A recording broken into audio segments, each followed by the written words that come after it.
आणि पुणे जिल्हा परिषदेची काय स्थिती? अर्थातच राष्ट्रवादी भाजप दोघांचा होल्ड आहे पुणे जिल्ह्यावरती. भाजपनं 12 जागी आघाडी घेतली आहे.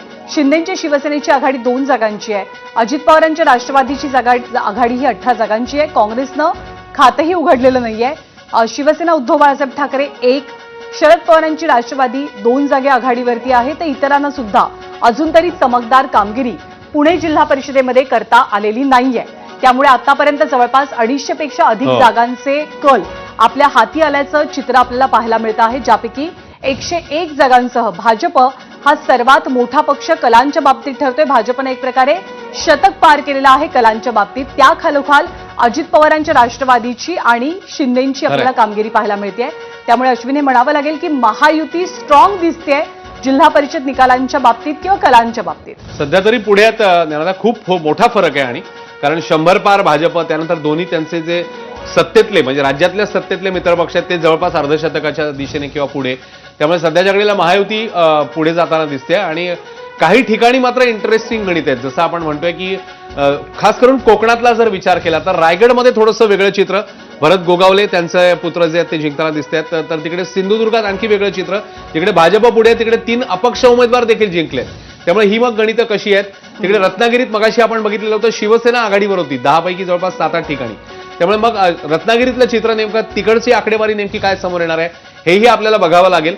पण सध्याच्या घडीला तरी इंडिव्हिज्युअल वैयक्तिक आकडेवारी जर आपण बघायची झाली तर भाजप खूप पुढे आहे इतरांपेक्षा. 101 ठिकाणी भाजपने आघाडी घेतली आहे, तर अन्य ठिकाणी 51-57. त्यामुळे बाकीचे त्यांचे जे सत्तेतले सहकारी आहेत ते त्यांच्या मागे आहेत बरेच. आणि मोठा फरक आहे. तर काँग्रेस 24, ठाकरे सेना 16, राष्ट्रवादी शरद पवार पक्ष 6, इतर 13, 268 ठिकाणचे कल किंवा निकाल त्यातले काही असतील जे आपल्या हाती आलेले आहेत. आणि पंचायत समितीचं देखील खाली आपलं अकाउंट ओपन झालेलं दिसतोय. 125 पैकी 3 पंचायत समित्यांमध्ये भाजपची आघाडी, 3 राष्ट्रवादी, शिवसेना 1, काँग्रेस 1. त्यामुळे 125 पैकी 8 पंचायत समित्यांचे कल सध्याच्या घडीला समोर येत आहेत, जिकडे 3-3 भाजप राष्ट्रवादी आघाडीवर तर शिवसेना आणि काँग्रेस 1-1 आघाडीवर. 101 ठिकाणी इकडे जिल्हा परिषदेचा विचार केला तर भाजप आघाडीवर. 268 कल किंवा निकाल त्यातले काही आहेत ते आपल्या समोर आलेले आहेत.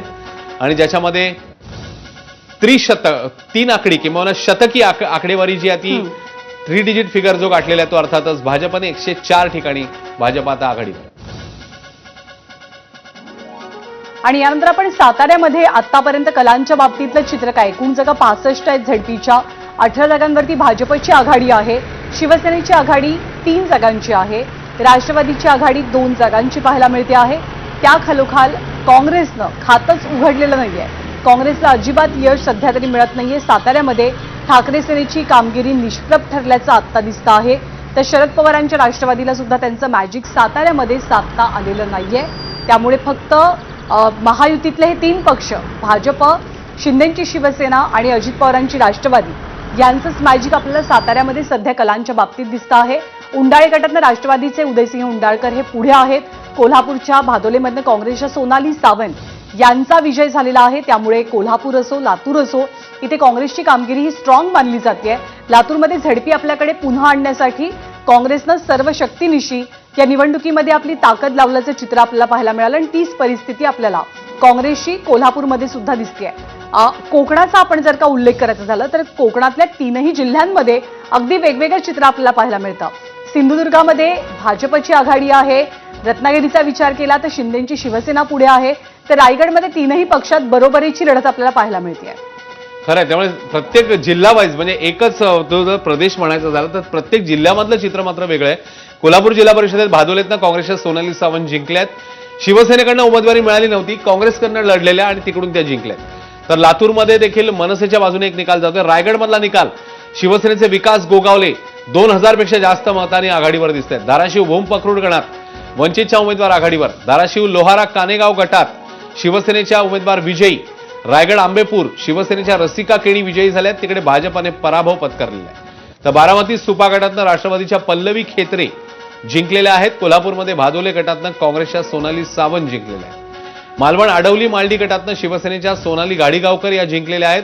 तर शिरवंडे गणातून शिवसेनेचे उमेदवार जिंकलेले आहेत. राष्ट्रवादीच्या शुभांगी देशमुख 36 मतांनी जिंकतात. धाराशिव जिल्हा परिषदेचा निकाल समोर आलाय. 36 मतांनी त्यांनी विजय मिळवलाय. तर लातूरमध्ये मनसेचे सुनील नागरगोजे यांनी विजय मिळवला. त्यामुळे मनसेने देखील काही ठिकाणी एंट्री केलेली दिसते. मनसेचे उमेदवार जिंकलेले आहेत. लातूरमध्ये जिल्हा परिषदेतनं मनसेचे सुनील नागरगोजे जिंकलेले आहेत. 277 कल सध्याच्या घडीला जिल्हा परिषदेचा विचार केला तर आपल्याकडे आलेले आहेत. भाजप 104, शिवसेना 53, राष्ट्रवादी 61, काँग्रेस 24, ठाकरे 16, राष्ट्रवादी शरद पवार पक्ष 6, इतर 3 अशी सध्याची स्थिती.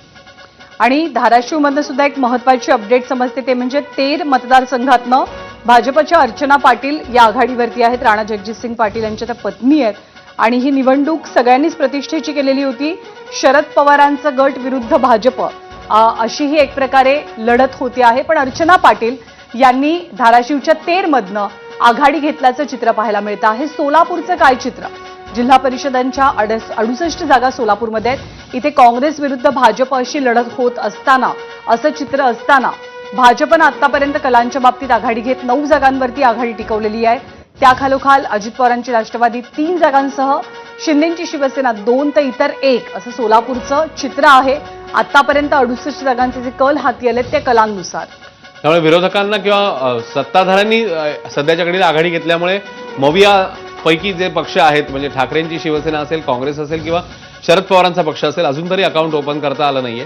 277 कल आपल्याला समोर आलेले आहेत. वेगवेगळ्या जिल्ह्यांमधली देखील आकडेवारी समोर आहे. धाराशिवमध्ये भाजप 5, शिवसेना 4, राष्ट्रवादी 2, काँग्रेस 1, ठाकरे सेना 3. नागोठणेमधनं अपडेट, शिवसेनेचे सुमित काटे जिंकलेत. दादांच्या राष्ट्रवादीला हा धक्का मानला जातो. तर कोल्हापुरात भादोले गटातनं काँग्रेसच्या उमेदवार जिंकलेले आहेत. मालवण आडवली मालडी गटातनं शिवसेनेच्या उमेदवार जिंकलेले आहेत. शिरवंडे गणातून शिवसेनेचे दीपक चव्हाण मालवणमध्ये जिंकले आहेत. तर नागोठण्यामध्ये मात्र शिवसेनेचे सुमित काटे हे जिंकलेले आहेत. दापोली केळशी गटातनं शिवसेनेचे नितीन दुर्गवळे आघाडीवर आहेत. त्यामुळे वेगवेगळ्या ठिकाणी आता आघाडी देखील येऊ लागली. काही ठिकाणी कोण पिछाडीवर आहे ते देखील कळतंय. हो. तर पुण्यामध्ये 43 पैकी भाजप 15, राष्ट्रवादी 22. ज्या पुण्यामध्ये जनता महापालिकेमध्ये भाजपने मोठा विजय किंवा मोठी कामगिरी करून दाखवलेली होती, तिकडे आता या जिल्हा परिषद आणि पंचायत समिती निवडणुकांचा विचार केला तर मात्र तिकडे राष्ट्रवादी पुढे जाताना दिसते. राष्ट्रवादीने 18 जागी पुणे जिल्हा परिषदेत मुसंडी मारलेली आहे. तर सोलापुरात आमदार कल्याण शेट्टींच्या पत्नी शांभवी या जिंकलेल्या आहेत. आणि तू पुण्याचा उल्लेख केलास. पुण्यामध्ये तुलनेनं राष्ट्रवादीचे आमदार हे जास्त आहेत. आपण जर का जिल्ह्याचा व्यापक विचार केला तर, आणि अर्थातच जिल्हा परिषदेची निवडणूक ग्रामीण भागाशी कनेक्टेड निवडणूक असते. थोडीशी गणितं कदाचित वेगळी सुद्धा असतात महानगरपालिका आणि जिल्हा परिषद निवडणुकांची. त्यामुळे राष्ट्रवादी सोबत असलेली भावनिकतेची लाट, मग ती रायगडमध्ये असो, ती पुण्यामध्ये असो, ती बारामतीमध्ये असो, ती राज्यातल्या अन्य ठिकाणी असो, या भावनिक लाटेचा पण परिणाम किती होतो आहे आकड्यांच्या बाबतीमध्ये ते आपल्याला बघावं लागणार आहे. पण महायुतीची जोरदार मुसंडी आहे. कारण महायुतीचे 3ही पक्ष मिळून एक प्रकारे महाविकास आघाडीचा झेडपीच्या निवडणुकांमध्ये सुपडा साफ करतात. असंच आत्ताची आकडेवारी आहे. कोल्हापूरचं चित्र काय? कारण कोल्हापूरमध्ये काँग्रेसला मोठं बळ मिळालंय, काँग्रेसनं मोठी लिफ्ट घेतलेली आहे असं चित्र किंवा असे आकडे आपल्याला दिसतात. कारण सगळ्यात मोठा पक्ष पुन्हा एकदा कलांच्या बाबतीत हा काँग्रेस ठरताना दिसतोय. कोल्हापूरमध्ये 11 जागांसह भाजप 6, शिंदेची शिवसेना 6, राष्ट्रवादी 10, ठाकरेंची शिवसेना 1 आणि इतर 5. नुकतीच कोल्हापूर महानगरपालिकेमध्ये महायुतीनं आपली सत्ता स्थापन केलेली आहे. आणि तर दुसरीकडे काँग्रेस हा महापालिकेत सुद्धा सर्वात मोठा पक्ष ठरलेला होता. जिल्हा परिषद निवडणुकांच्या वेळेला सुद्धा 11 जागांची आघाडी कोल्हापूरमध्ये काँग्रेसनं घेतली. त्यामुळे कोल्हापुरातली काँग्रेसची ताकद पुन्हा एकदा किंवा नव्यानं अधोरेखित होत असल्याचं चित्र या निवडणुकांमध्ये आपल्याला पाहायला मिळतंय. तेच चित्र लातूरच्या बाबतीत सुद्धा आहे. आणि जर का आतापर्यंत आलेल्या कलांचा आपण विचार केला तर कलांच्या बाबतीत भाजपची गाडी ही सुसाट सुटलेली आहे. 106 जागा